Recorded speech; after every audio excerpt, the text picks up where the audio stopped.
This is episode 716 of the Rio Grande Foundation's Tipping Point, New Mexico.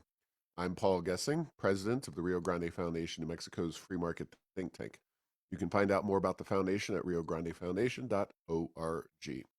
I'm very pleased to be joined this week by Sarah Smith of Las Cruces, and she is also wearing many hats, the New Mexico Freedom Alliance, Coalition of Conservatives in Action, a local grassroots group in Las Cruces, and the National Coalition for Health Integrity.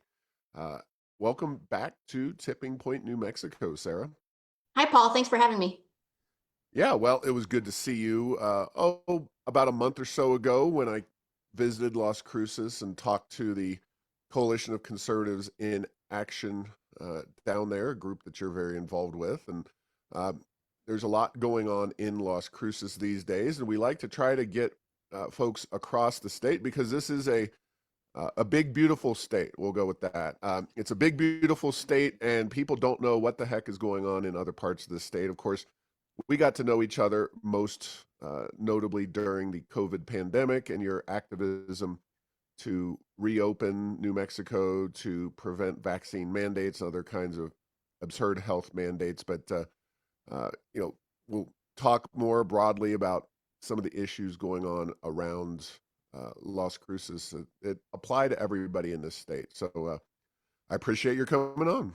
Yeah, absolutely. And it does seem like a lot of things sort of start in Las Cruces and then spin out from there. So I think that there's a lot for people to pay attention to on what's happening here because it's often a precursor to other parts of the state.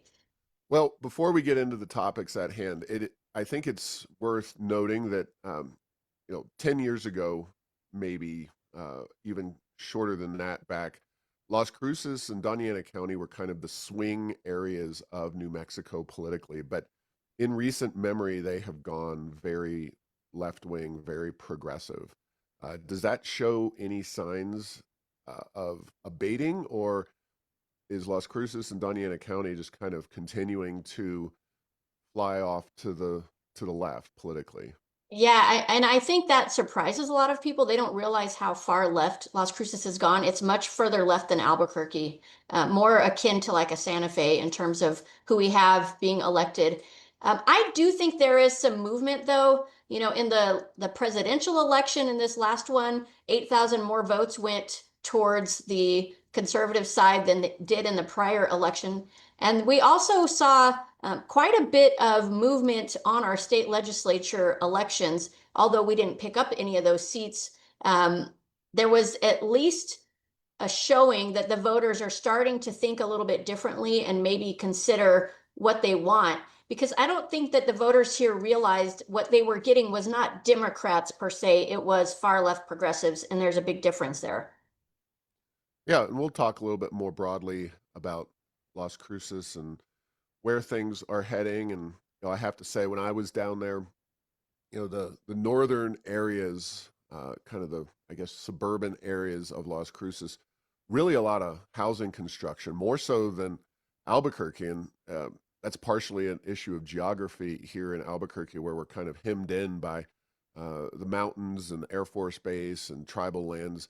Las Cruces seems to be uh, developing and growing and building housing and that kind of stuff. But let's get into a recent effort that you and some of the organizations you're involved with were working to. Speaking of housing and developing Las Cruces, uh, there have been changes to zoning laws and the petition process at the local government level that you were engaged with, and just talk a little bit about what the issue was and specifically what happened. Yeah, sure thing. So, over the last few years, the city of Las Cruces has been working on developing this new zoning plan that's really a comprehensive rewrite of all the zoning across the city. And they've been having public meetings and whatnot over the last couple years on it. I've been actively involved in it for over a year, attending meetings and giving input. And what ended up happening was, I would say about a year ago, they had this proposal looking pretty good. It was, I think, a pretty good compromise at that point in terms of what it was going to do. Um, there were some things that had been originally in there, for instance, allowing cannabis dispensaries with no buffers in neighborhoods anywhere in the city, allowing bars in neighborhoods. There were some really tight parking restrictions being implemented that would have made it where businesses couldn't even have enough parking for their employees, much less their customers. And so some of that stuff had gotten pulled out of it, which was great. Some other things at that point in time were that there was going to be not much in the way of allowing businesses in neighborhoods. There wasn't going to be a lot of apartments or high density apartments being allowed in neighborhoods. And so it felt like a pretty good compromise at that point. What ended up happening is our city councilors, especially the very far progressive ones, pushed back on the consultant who was developing this new zoning code. And they said, no, we don't want this. We want to allow businesses in neighborhoods. We want to have the ability to have high density apartments in neighborhoods. And so what happened in February is the city council voted on a proposal that at that point did include allowing certain types of businesses in all neighborhoods around the city. And that includes local grocery stores and cafes, small retail spaces, as well as the possibility of high density apartments in existing neighborhoods. And this was under the name of Realize Las Cruces. So the city council passed it in February, even though there was a really large public outcry that people were really not liking the fact that this has the potential to impact existing neighborhoods, and really pushing the council to say, why don't you do this for new development? As you said, Paul, there's a lot of new development in Las Cruces. There's a lot of open space. And so that is a place where they could have pushed these things. But instead, what they basically did was forced mixed use areas across the city. And so we were very unhappy about that.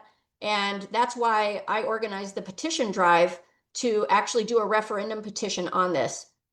And so what we needed to do was gather a certain number of signatures from people who are registered to vote in Las Cruces.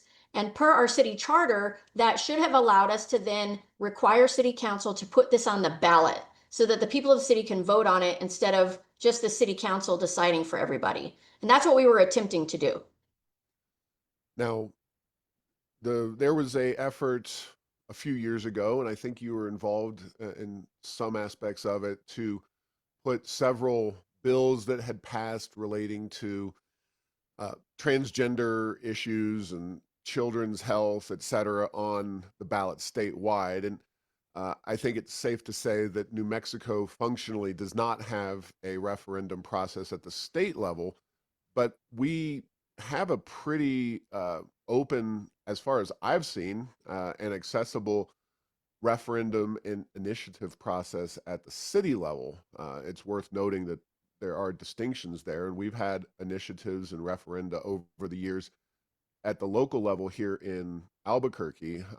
Don't know what you've done over the years in Las Cruces, but I would expect that that would be a similar situation. So what happened to cause this to not make the ballot?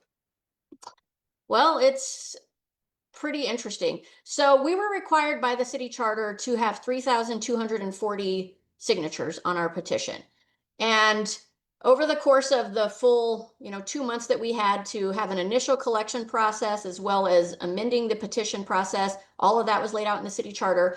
We gathered 4,671 signatures. So we gathered way more than were needed because, of course, there are going to be some that are justly gotten rid of. People who may be registered to vote in the county instead of the city, or maybe they don't have their correct address on there, something like that.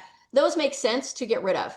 But what ended up happening is, from the beginning of the petition process, the city made this as difficult as possible. They would not let us do electronic signatures. They were requiring everyone who was gathering signatures to carry the 400-page ordinance with them. They wouldn't allow us to use electronic copies. So we ended up having to print over 30,000 pages just to have enough copies of this ordinance for the signature gatherers to carry around with them. And to be clear, this was a completely grassroots effort. There was no one being paid. It was just people who cared about their neighborhoods, cared what was going to happen to Las Cruces, who were out there doing door knocking in our windstorms and all of our fun spring weather in Las Cruces. And once we turned in the petitions, beyond that, the city was making it extremely difficult. So they, for instance, threw out signatures of people where, let's say for somebody that their voter registration says Timothy and they go by the name Tim. Well, the petition form that the city clerk gave us did not say name as registered. It just said printed name and it had signature and then it said address as registered. So if Tim just wrote Tim, because that's the name he goes by, even though we could still find him on the voter roll very easily, the city clerk threw his signature out. She also threw out the signatures of people who, a lot of older people or people who had palsy would have shaky hands and have a hard time writing on the actual petition page. And in those instances, the person who was collecting the signatures would say, okay, you can sign it. I will help you with filling out the printed parts so that it's legible. And the city clerk threw out all of those as well. So she threw out a bunch of different signatures for reasons that don't make sense. She also threw out over 1,200 signatures just based on the dates when the signatures were collected. Even though the city charter is not very clear about this and there was some gray area. So overall, over 1,500 signatures were thrown out by the city without even having proper due process. And that's a huge issue. Obviously, that made it where then they could say our petition was insufficient. And what it looks like in hindsight was they were determined that we were not going to succeed with this because they basically found every way they could to throw out things and treat it unfairly. Yeah. Now, just kind of looking at this from a political perspective, zoning is something that you have advocates for and critics of across the political spectrum. It's not a clear, oh, this is, some right wing policy kind of thing. I mean, I personally have my own uh, thoughts and opinions on zoning as a general concept. Obviously, uh, it depends on what exactly is being pushed, but why do you think somebody in city government in Las Cruces would be so vehemently, advocating or pushing back against this kind of basic citizen engagement? It seems kind of hard to understand why they would take such a hard line and not allowing people to be involved in this kind of process. Well, it was pretty clear at the meeting. And I think this is really weird. The way the city charter is written, the city council actually votes on the petition and whether it was sufficient or not. And so you have people who are trying to referendum an ordinance passed by the city council. The city council gets to decide if that petition is valid or not. That seems kind of broken to me. But it was clear at the meeting where they were voting on the petition that they weren't actually looking at the merits of the petition. All of the city councilors who voted against it, they were just talking about this zoning proposal and why they support it. They didn't even talk about the merits of the petition. And so I don't feel like they upheld their oath of office in that regard because they are supposed to uphold the city charter and they didn't even look at it from that perspective.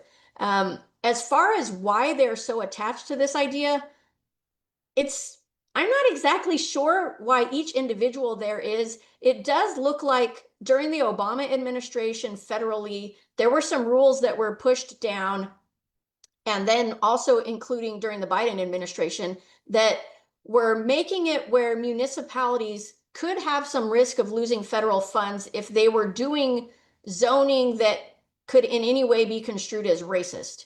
And so I think that that's maybe what got the ball rolling on the national level, and that might be what got the city moving this direction. But the counselors here have shown that they just really believe in this mixed use and high density idea and walkability. They kept talking about walkability, which I think is kind of funny because Las Cruces is really hot a lot of the year and people aren't going to walk like right now. I mean, it's over 100 here in the daytime and no one's going to walk to work. If they can avoid it, they're going to show up in a hot, sweaty mess. But they showed that they're really attached to those ideas. And those are very, progressive ideas nationally that are being pushed in different cities all over the country. Mm, interesting. Well, you all have city elections coming up, I believe this fall, right? Just like Yes, we have Albuquerque. 3 city council seats this fall. Uh, are there any champions either on city council or running for city council that would at least fight for the citizens' ability to have this debate and discussion and weigh in, or is it something that you don't see that kind of willingness to stick their neck out at the candidate or council level? So we had one city councilor who voted in favor of the petition, who also voted against Realize Las Cruces, and that was Bill Matisse. He used to be the mayor here quite a while back, and he's now a city councilor here. So he was the one kind of lone man standing who was saying, you know, I'm really concerned about this having the potential to impact existing neighborhoods. I think we should do better than this. He's not up for election this year, though. So he's already in. The three who are up for election this year are all ones who voted with everybody else to reject the petition and to impose this zoning code on the city. Two of them have said that they're not running for re-election. One of them hasn't said one way or the other. That's Councilor Corrin, so we'll see. I haven't yet seen candidates who are announcing publicly and speaking about this yet. Since this is a nonpartisan election for us, our candidates don't have to actually declare until August. And so right now there's kind of a limbo, you know, so-and-so says they're running, so-and-so says they're running, but we're not seeing a lot of kind of official notices. So I don't know how it will shake out. One other thing to note here is that our city council has implemented ranked choice voting in Las Cruces. And what that means is that if we end up with more than two candidates running for any of these city council seats, there's this bizarre process that ends up happening where if nobody gets more than 50% of the vote in the first round of voting, there's an instant runoff. And so let's say, for instance, we have 5 different candidates, which is possible for these districts. We might end up in a situation where, you know, nobody got enough votes in the first round. So then whoever got the least number of votes, all of their votes get reassigned to the second choice of whoever was picked next. And this is really confusing for voters. A lot of voters don't realize they have to really rank everybody or their vote isn't going to count. Because if their candidate gets knocked out in that first round and they didn't rank anybody else, their vote basically is dead at that point. So that's something where I feel like we have to do a lot of voter education to help voters understand how this works and how they can vote. Because if they don't like what's happening right now in Las Cruces with these very far left progressive policies that are being pushed, they're going to have to rank candidates so that we can potentially try to get somebody else in there. There will probably be at least one far left progressive on each of these, you know, districts who will be up for vote. And they will have all the endorsements. They'll have the Progressive Voter Alliance and all these other people around them. But there is a chance that some of these other candidates could win if people understand how to use the ranked choice voting. I gather you're not a fan of the ranked choice voting. I think it's really confusing for people. That's my biggest objection to it. It can be, if people understand it, it can be, I guess, used, we'll say. I did an analysis of all the ranked choice voting elections that have happened at the city level here, because this has only been going on for a few years.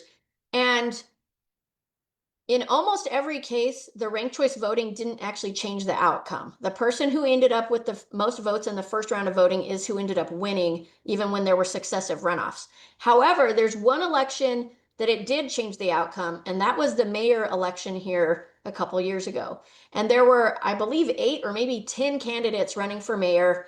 And what ended up happening is that the progressive counselor who was expected to win, she was widely expected to win. Her name is Cassandra Gandara. She's married to State Senator Bill Soules, and she was expected to be the winner. And she did win in that first round of ranked choice voting, but what ended up happening is because enough people did rank all of the candidates and didn't rank her as anything beyond their last pick, when it got to some of the conservative candidates being dropped out, their votes redirected into Mayor Enriquez, who ended up winning. And I think it was like the maybe 6th or 7th round of ranked choice by the time that he ended up winning. So that's the only election where we saw it actually change the outcome.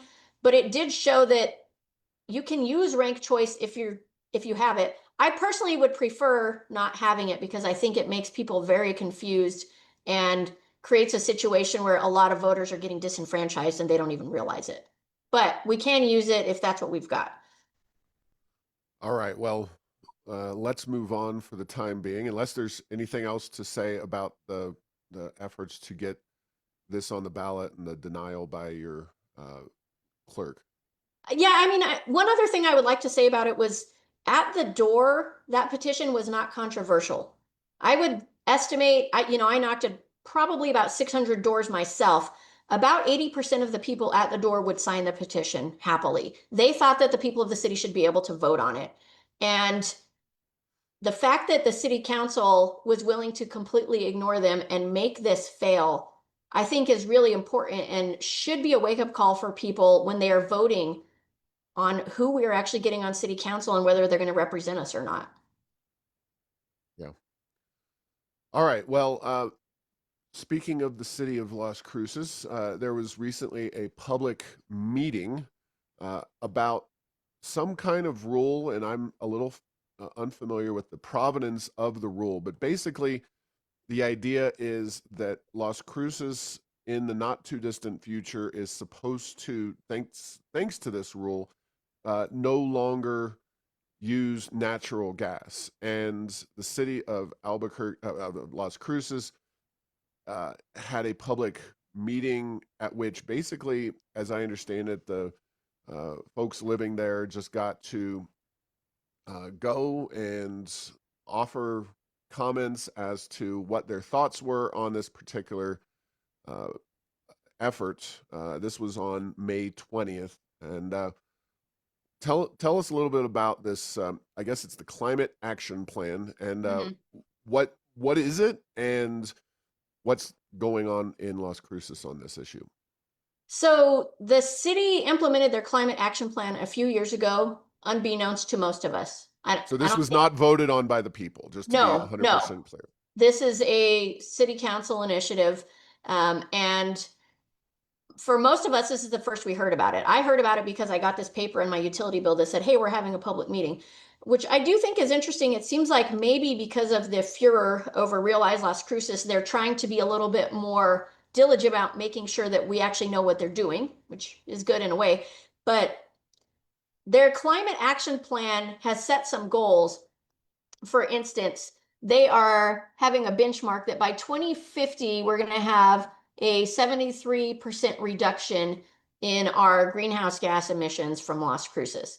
Now, it's interesting because their own data shows that Las Cruces already has really low emissions per capita compared to a bunch of other cities in the state, compared to the state overall, and compared to other um, cities around the country. So right now, their data that they presented at this meeting showed that our emissions per capita were 7 for Las Cruces compared to higher numbers, 10 for Albuquerque, 11 for Santa Fe. The state of New Mexico had 40. So we're already on the low end, and they're saying by 2050, we're going to have to try to cut this by 73%.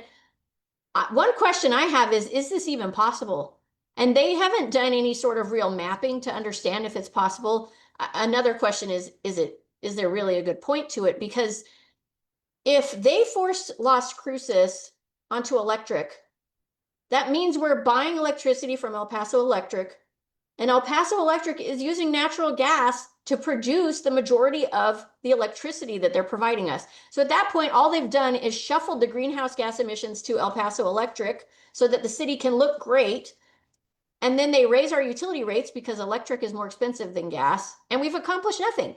So it's really a bizarre situation. They are being really careful with what they're saying. They're saying, well, we're not saying you're not going to be allowed to have it, but we just want to kind of flesh out ways to see how it would be possible for us to achieve our goal. And that's basically what they said at the meeting. So they had the meeting, and it seemed like a lot of folks weren't really excited about this particular plan. Any word on what's next regarding the climate action plan in Las Cruces?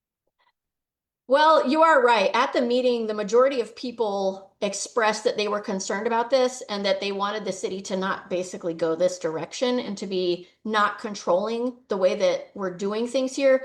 And some ways that the city potentially might be trying to do it would be things like maybe imposing things on new development or restricting the kinds of utilities that are available in different areas.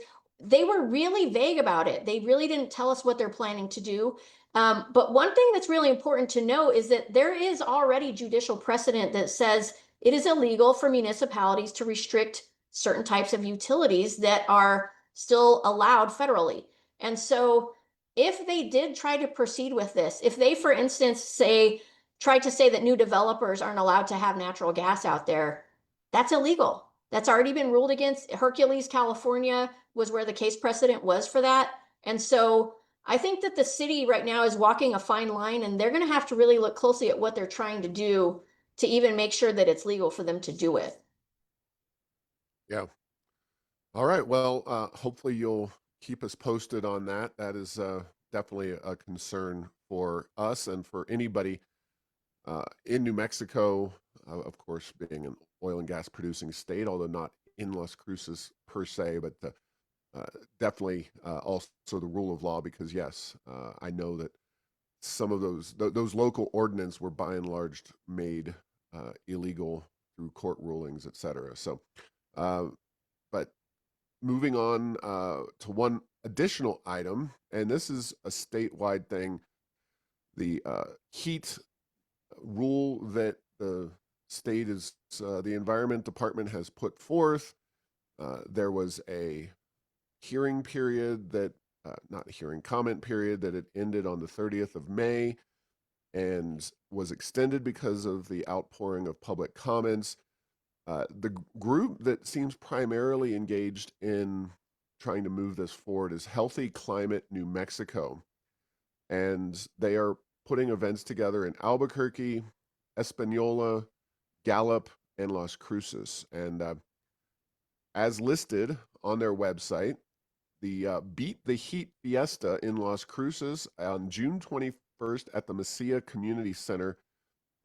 This is an advocacy organization, and their partners listed are City of Las Cruces, Mesilla Fire Department, and the Burrell College of Osteopathic Medicine. All three of those entities engaged. And, it's certainly not just Las Cruces, but it does seem that Las Cruces really jumps on the bandwagon as a city whenever there's something left leaning that they can get behind. So I realize the heat rule itself may not be in your wheelhouse, although hopefully uh, your group can get some comments in before the period ends as a second time on July 17th. We'd love to work with you on that because it would be very harmful to businesses. But uh, this is concerning to have a city engage with a special interest group to promote regulations that, as you said, 100 degrees in Las Cruces. This rule would kick in at 80 degrees and impose all kinds of expenses on businesses and anybody working in that kind of heat. So it's concerning that the city, whether it's Albuquerque or Las Cruces, is doing this kind of thing. Right. And, my understanding of the heat rule is it's basically imposing that there have to be these long break periods for every 15 Hmm. minutes of work when the temperature is above a certain degree. And if you think about what that would mean for a place like Las Cruces and construction in Las Cruces, how would that work? Really? For 15 minutes of work, then you have to have a 45-minute break? I mean, talk about increasing the cost of housing and really, screeching halt on activities here in the summer. This is one of those rules that really makes no sense, and I'm quite curious where it even came from. Do you know? Uh, this group is interestingly supported primarily by uh, teachers unions and environmental groups. It is not the trades, not the construction industry associations that are engaged in it, which leads me to believe that they already have some kind of rules inherently in their contracts that they're working with the people who are, laying asphalt in 110-degree temperatures. Obviously, you're going to need to take care of your workers one way or the other in that kind of heat. But the environmental groups, they just want a message on the, oh, climate change is causing more people to succumb to heat, very kind of general stuff. And then the teachers unions, I don't know if it's just because it's another leftist issue for them to engage on, or at least in some classrooms here in Albuquerque, the district does a poor job of getting uh, the HVAC systems ready to go so that there's not too much heat. But I can't imagine, why this would necessitate a brand new rule. It'd just be like, hey guys, do a good job of getting the HVAC systems, or delay, heaven forbid, delay the school year from starting in early August instead of where it starts these days, which is ridiculously early. Yeah, and here it's actually in July. Our school year starts in the end of July. It does seem very strange that the teachers union would be supporting it. Like you said, that is, that seems to make no sense. Yeah, I don't know. Well, we'll work offline to hopefully get some additional comments sent in. I think we're obviously having an impact. It's disturbing that the city of Las Cruces is listed as a partner. We got Gallup, folks in Gallup, to reach out to their uh, community and their leadership, and they've been removed as a sponsor, which is Mhm. fantastic. So, not sure that we could get the same results in other cities. I've reached out to Albuquerque city councilors and others, but anyway, we're working on it. It's at the very least, it's very concerning that you'd have cities engaged with a really a advocacy organization pushing regulations that will ultimately work to the detriment of not only the city itself and their employees, but the economy. So Mhm. uh, we don't have too long left. I did want to talk to you, and I didn't prep you for this, but I'm confident you have some thoughts on the topic. Your former mayor there, Ken Miyagishima, is running for governor in the Democratic primary. Uh, as I see him from afar, and he's obviously going to have some name ID issues and challenges to kind of get enough support to win the Democratic primary against Deb Haaland and Sam Bregman, who both, at least Bregman has a lot of name ID here in the Albuquerque metro. Miyagishima undoubtedly has his there, but this is quite frankly a much bigger metro area, so he's going to have a lot more embedded names. But what's your take on Miyagishima um, as a governing person? Like, he seems fairly moderate, certainly well to the more conservative center than Deb Holland. What's your take? Yeah, I agree. I mean, I think as a mayor here, he was definitely less progressive than a lot of the counselors. Hmm. And I'm a registered Democrat, so if I'm choosing between Holland and Miyagishima, I'm going to go Miyagishima for sure, because I do think that he potentially will be less progressive than what we've been dealing with. And so at this point, that's what the state needs. The state really needs to move back towards center because it's gone way off the rails, off to the left. And we need to pull it back more to the middle. And that will represent the people better too. So I think that, there's a good potential there that he might be able to shift things somewhat if he's mayor or governor. But and I'm quite curious. I haven't really seen any much going on with candidates on the other side. So I think that, it's possible that the primary in next June will end up being the determiner, but we'll see. Well, we do have one Republican who I don't know that he's officially in, but the mayor of Rio Rancho and another gentleman who's going to have some name ID challenges, Greg Hall. He's the only Republican so far to have announced. There are certainly others potentially who might get in there, but yeah, we are right at a year from the primary election, so it's very important that people start getting their names out there and start raising money. Deb Haaland has a huge fundraising advantage within the Democratic Party, and so that's going to affect uh, her ability and likely, give her a leg up. That and her progressive politics, given Hmm. New Mexico's Democratic Party. But I'd Well, be really anything. concerned about her. The direction of New Mexico, I think, would be very bad under her. And so, Oh, I totally agree. I totally, have very significant concerns about New Mexico run by Deb Haaland. And I'll just say that somebody who was a previous podcast guest, conservative, but with a history of involvement on both sides of the aisle, told me that Deb Haaland would make us yearn for the days of Michelle Lujan Grisham, which is pretty, pretty difficult thing to wrap your head around. But I did want to, last thing before we let you go. Las Cruces is a growing community. How long have you lived in Las Cruces or that general forever. area? Yeah, I Forever. mean, I Okay. moved to this area when I was about 4. So, So what kind of has changed or evolved in Las Cruces more broadly that you've seen over the years? Is it just an influx of progressive voters? Did conservatives, the Republicans, do something to really screw up and send the Las Cruces and Doña County moving to the left? Are just people flocking in from states like California and they're voting more left wing? Where do you see Las Cruces having gone kind of off to the progressive left, and where do you see it going into the future? well, I really wasn't paying a lot of attention before 2020. So, Fair I, enough.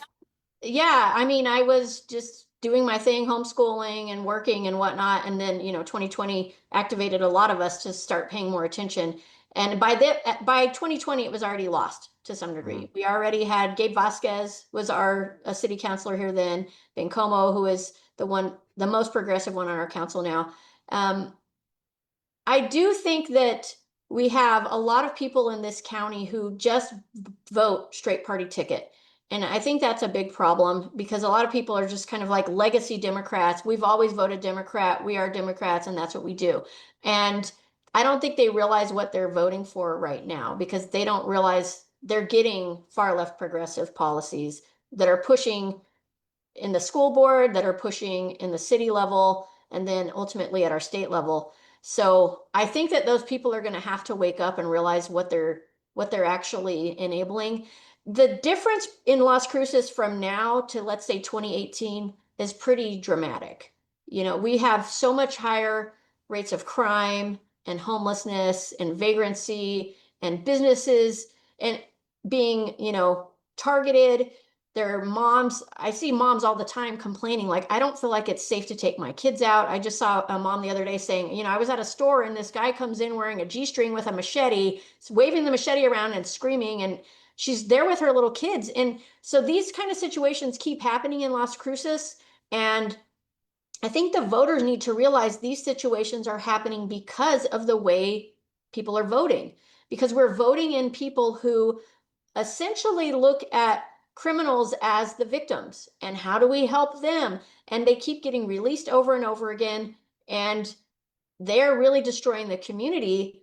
And we've got this huge influx of fentanyl, of course, coming across the border. We don't have a lot of illegal immigrants in Las Cruces. They tend to pass straight through here, but the drugs really impact Las Cruces a lot. And so we have really high rates of overdose and all kinds of problems going on because of the fentanyl. And when I drive around with my kids and just see the number of people who are out there having obvious mental health and substance abuse crisis on the streets, it's scary. And as a mother, you start wondering, is it okay for my kids to ride the city bus as they have done? They've encountered a lot on the city bus. Is it okay to be in the downtown area?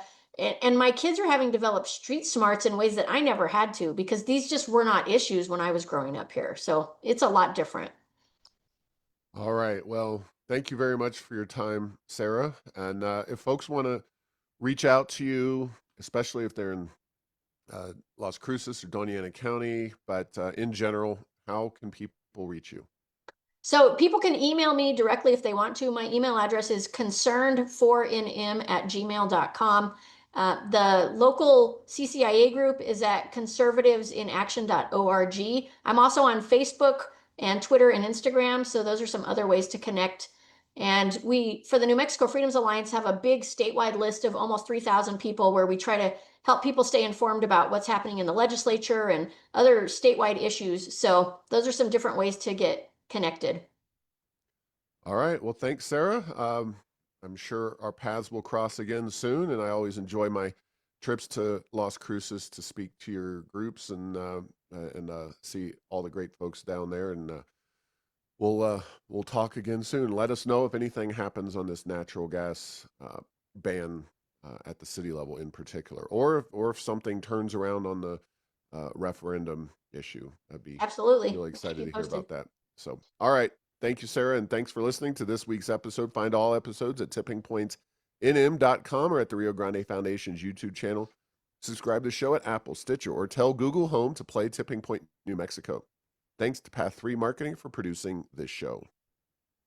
Thanks, Paul.